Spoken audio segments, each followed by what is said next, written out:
It's a step that could thaw 5 decades of icy, intense contacts that at times left the two countries and the world on the brink of war. We've got special coverage this evening with reporters spread out across the globe, from the Americas all the way to Russia and Beijing. And we are going to start here in the Western Hemisphere with the coverage from the two cities that could see some of the greatest influences of these changes.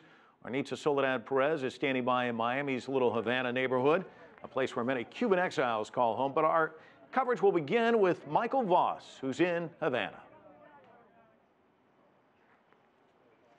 Mike, the news came out of the blue. It was a surprise to everyone, and it really lifted the mood here. As you said, the last remaining leftover conflict from the Cold War is finally coming to an end, and this really is an historic day for everyone here in Cuba.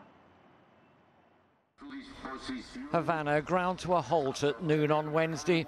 Cubans gathered around television sets warned that President Raul Castro had an important announcement to make on U.S.-Cuban relations. We have agreed to restore diplomatic relations. This doesn't mean that the main issues have been resolved.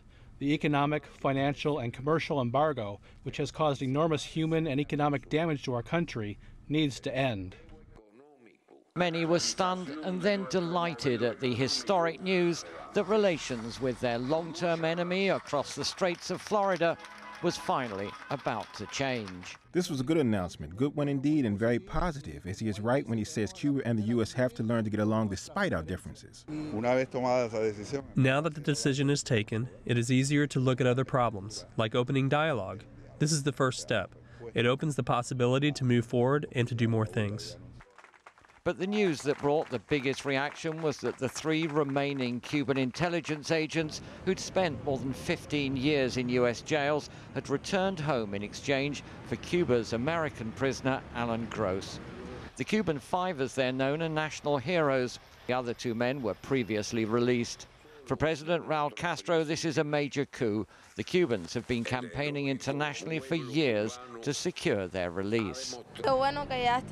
It's great that they are back in the country and home with their families. It's going to help everyone by improving relations between Cuba and the United States. This is great news for Cubans. We are very happy to have them back. They were unjustly imprisoned, and we've been calling for this for years. The U.S. broke off diplomatic relations with Cuba in 1961 after Fidel Castro started nationalizing U.S.-owned businesses on the island and turned Cuba into the only communist country in the Western Hemisphere. Cuba has long blamed the U.S. for both its economic problems and the need to maintain a one-party state.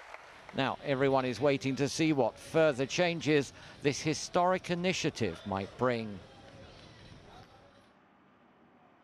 Mike, a senior State Department official will travel to Havana in January to start negotiations about restoring diplomatic relations and reopening the embassy here. And then both Presidents Barack Obama and Raul Castro are due to meet face-to-face in April when they both attend the Summit of the Americas in Panama. How times are changing, Mike. Oh, indeed. And Michael, you've been there for some time. What kind of impact are you likely to see there in Cuba now, do you think? I think at several different levels, this fledgling private enterprise, these entrepreneurs, these small family businesses could be getting a lot more assistance now from the United States. That's one of the things that's going to make it easier. Whether we're going to see U.S. investment here remains to be seen. The Cubans are desperate to have foreign investment. They need, they say, about $8.5 billion over the next 4 years, but we don't know if they really will let American companies come in and set up joint ventures here.